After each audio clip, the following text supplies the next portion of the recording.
பழனி முருகன் கோவிலுக்கு இணையான துணை கோவில் ஒன்று உள்ளது.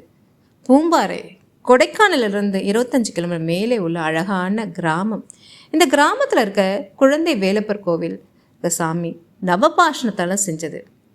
போகர் சைனாவிலிருந்து தமிழகம் வந்தபோது இந்த இடத்துல தவம் புரிஞ்சார். அவர் பழனி முருகனுக்கு அப்புறம் 2வது நவபாஷண சிலையை இங்கே செஞ்சு பிரதிஷ்டை பண்ணி பூஜை பண்ணார். இந்த கோவிலுக்கு எல்லாராலையும் போக முடியாது. முருகன் யாரை கூப்பிட்றாரோ அவங்களால மட்டும்தான் போக முடியும். மிகவும் சக்தி வாய்ந்த முருகன் சிலை. பழனி முருகனை தரிசனம் செஞ்சுட்டு குழந்தை வேலப்பெரும் தரிசனம் செய்யும்போது உங்கள் வாழ்க்கையில் எப்பவும் வெற்றிகள் குவியும்.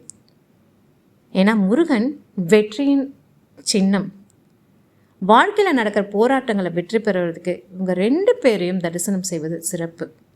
இந்த கோவிலுக்கு ஏன் குழந்தை வேலப்பர் கோவில்னு வந்ததுன்னா, குழந்தை வடிவம் எடுத்து அருணகிரிநாதரை அசுரர்களிடமிருந்து முருகன் காப்பாற்றினார்.